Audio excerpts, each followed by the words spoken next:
Hello, everyone, and welcome to EQ with JAH. I'm your beautiful, wonderful host, Jawan. Hmm, yay! Thanks for joining me on this beautiful, beautiful fall time season, whatever you want to call it. I love it. I love the fall. I love the seasonal changes. I love to just see life happening. I embrace it so much more as I've become more wiser and older and just more in tune with myself as I've gotten older. And I love paying attention to the old versus the new and how things keep changing and developing and not taking away from, but adding value to. That's what makes wisdom so powerful. It's you thought one thing and then you learned another, and then you take that experience and you make it applicable to like the scenarios of your life that this keeps happening. You're like, oh, that's why I didn't learn that lesson. I was so focused on this that I wasn't open to new energy and being able to be applicable and applicable to new change. I say this because I've noticed so many people focused on this or that, this or that, this or that. Again, this has been a linear paradigm since the beginning of what we call the human experience. Someone figured out this and figured out that, and then eventually they figured out byproduct.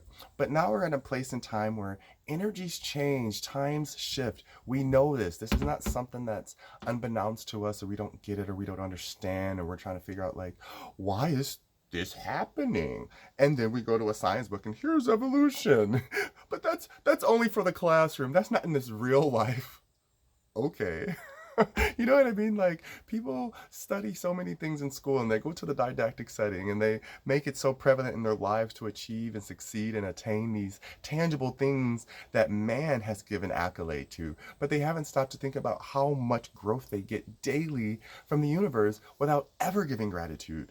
And this is why I find it fascinating. Simple example: tropical astrology versus Vedic.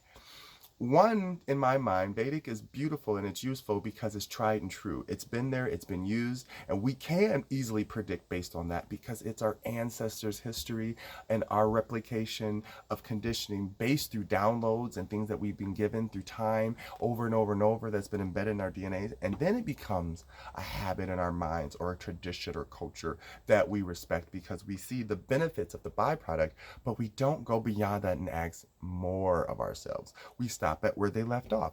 That is my opinion. Anyone's up to any type of disagreement, that's fine. Tropical, I feel, is our current energy as it stands. The reason it seems so fickle and all over the place is because we've been going through a lot of different time loops and energy shifts over the decade, in the last decade, significantly so, starting in the 90s. Represent that cat dog. But we started to see like, this didn't work for my parents, grandparents, and all this. We learned this all in school, so why are we still doing this? And we questioned it. A lot of the older millennial, or like the peak of the millennials, which I am. I'm 34. I'll be 35 soon. So I'm like right there. But I was also raised in what I call old head culture and traditions and things. And I see they have a purpose because they're still chewing along, but it's the same as anything that we've advanced from. We used to literally have phones that had a wire and then it went to wireless and people were like, oh, that's too much, it's too expensive, oh, no one will ever be able to afford that. I remember people saying that cell phones would never work because they're too expensive, or a car phone and all of this, whatever. But someone's like, no, I like this technology, I'm gonna make it work. And then they kept trying and trying and trying, and then we have these wonderful wireless devices that we use and are attached to our faces and hips and arms at all times. You know what I mean? Like, someone didn't stop where history left off. Someone continued to add to what was already there because that is the root. That is the basis of all creation, is respecting the seed that took the time to break ground and go into that dark place not knowing who it was, what it was going to become, but it had to trust the process. That is the divine masculine, and we have to give honor to that. It protects us. It holds us in. So when that nice little beautiful creation of a little inkling of we can't see, don't know, is trying to grow and develop and become something with free space to do so, it's still tightly protected within that shell. And this is what happens to us as as we develop throughout our childhood, our lifetimes, and so forth as we go out into the life. We take what we have learned has been comfort, which is that sense of security and protection and warmth and whatever else it needs to be. And then when we sprout out, remember the sprout and the seed process begins underneath the ground. So the sprout can come out fresh and brand new, like, hey, y'all, I'm here. And it's still under the ground though. It hasn't seen anything. It hasn't learned anything. It hasn't seen the light. And then we go through a few things in life, and then we, get a little jaded and then say, okay, well, now I know. I've seen it all. And then guess what? Because you stopped watering yourself, there's a lot of seeds under the ground right now that are dormant because they didn't have the proper environment or nutrients or whatever. Each seed has its own choice too, apparently, because we can plant seeds and the crop not be fruitful or fruitile, whatever, you know what I mean? But fertile, excuse me. I don't know where I was going with that. But it still not might be what you want it to be. It could just stand around and never sprout. It happens, or it just not might be its season. That's how we are. And then one day out of nowhere, boom, epiphany, wake up call. We bust out of this earth. We come out fresh, brand new, bright-eyed, bushy-tailed, and we see there's a whole other world around us. Just think of a sprout coming out of the ground, and you do a full 360, and you see that there's dirt and rocks and grass and bugs and this and that and trees and light and life happening all above you this whole time because you never knew you were buried in darkness of someone else's protection, which was necessary. But if we stay there and not grow past it, we stay in that darkness. And all we know is the surface level underneath that. We don't go beyond it. And then our life is linear. And every concept that we believe in becomes so tangibly true to our emotions because we haven't experienced anything other than linear darkness, up and down, but we didn't know that we could go up. This is where aligning and being in tune with the new comes in. When you can see that, I don't know, and you can just honestly say, I don't know, I don't have the answer, then you can let go of needing to control that. And then the answer naturally comes to you. This is when it's like, never thought about that. I never tried that before. Let me give it a whirl. Okay. And if it doesn't work a few times, don't give up because it didn't work and go back to your tried and true thing that still didn't work because you already know that don't work. So why not put the same energy into something new that's not working in the beginning, but eventually you know that it will work out because you started out the same way. You perfected not getting it right? There's a lot of people who perfect not getting it right so they can say, don't do that because I tried it and it didn't work. And if I didn't get it, you're not going to get it. Do not trust that process. That's not a real process. I'm sorry, but ain't you the person who only drinks half the glass and eat half the apple and don't try to do anything? Oh, I don't want all of that. I just want some of it. No. If you are going to reach out and ask for something, use it all, utilize it. If you don't want to eat the whole apple, slice it up, cut out the seeds, put it away for later, eat it with some peanut butter.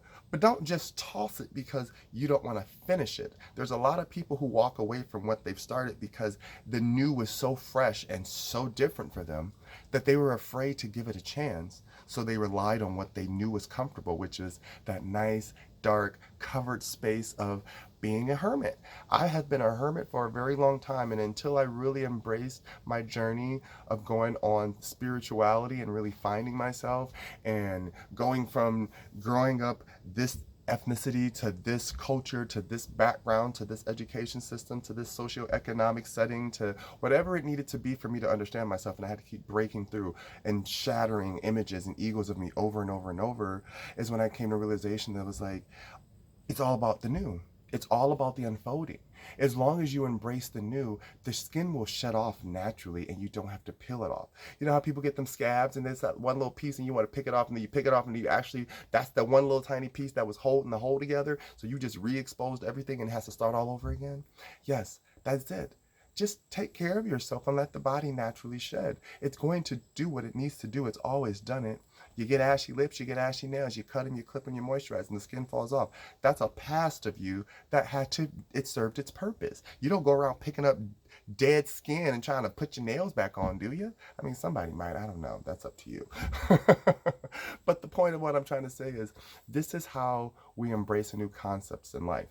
I was trying so hard my entire life to be what I thought was masculine, which was being mean and cutting people off and not caring and not listening. I loved everything about people. But I was taught to act like I didn't care, and I thought I had to be that person. But then when people treated me the same way, I was like, why aren't people acting like they don't care? And they're like, because you are a reflection of what you put out there. Is transfer of energy. So when I started to go back, when I say my feminine side, I don't mean being like, oh, yes, yes, I can do that, darling, with the easiness. Oh, but what I mean feminine is being permeable to change, being open and susceptible to receiving something that has penetrated its way through a surface that I could never see or get through, and it's allowed me to see light to come through and grow through. And I take that. That is my masculine energy. Anything that penetrates is masculine energy. Anything that receives is feminine. That's it. It has nothing to do with actual biological parts. It's just something has to fit into the other to connect them to now make them this unified thing that holds on. And then as they grow, they slowly start merging together, and then they become this unified cell. You can go through mitosis, meiosis, everything. That's how they start out, individual, and then they come together, and then all of a sudden you start growing an embryo, and you got a freaking baby human coming out of another person. This is everything in our life. The new promotes the growth. And when you have growth, you have seeds. And when you have seeds, you can keep replicating. But we have to know when to discard what no longer serves purpose and what actually helps. Now, some genius, they came up with composting. You can take your waste and turn it into something that helps grow. And this is shadow work. If you take your shadow work and turn that rotten fruit and rotting this and that, and you let it just go back to the earth and become nutritious, nutrient filled soil, and then you add all of your pain and suffering and the rotten and the flesh that you couldn't consume and take in at the time, and you let it break back down to the beginning and become brand new again, and then it gets to bring nutrients and life to that new seed, that new crop. Because once you take the old and you put it with the new, you can keep growing the same old seed in the same old dirt, and you ain't gonna see too much new growth unless you got something you're adding to it. But if you take what's not growing and you let it just break back down and go back and start its process over again, and you add that seed back to that, now you have a very rich soil that's growing all of these new elements to the seed that it didn't know the seed could do. And now when it bears tree, it has these crazy, amazing fruits with all these amazing juices and things and opportunities that you can do with it and survive and live through and live off of. And that is the beauty of life. That is the beauty of being interchangeable. That is the beauty of yin and yang, as above, so below. That is the beauty of law of duality. That is the journey of divine masculine and divine feminine coming together to correlate their functionality and purpose, to join in union, to bring a bigger purpose to light in life. Because what we all have forgotten, as we as children and individuals, regardless of what we say, we looked up to someone for what the representation of love is, romantic love is, family love is, friendship love is, community love. Something is an example to what it is and what it's not, but what it's not is always going to be the byproduct and counterpart of what it is. So what it's not is not relevant to me. What it is will always have more importance because it was this and it became this because of someone else's inability to break away from things that no longer serve them. So take your old and make it serve you to a point that it becomes brand new, and you can put them together and have something that you never expected could flourish. I love you guys. I love life, and I hope you keep coming back and loving me so I can keep coming back and loving you. And if you don't keep coming back and loving me, that's okay. I'll still send you love anyways. All right, guys. Have a wonderful, beautiful rest of your weekend, and I will talk to you later. Bye.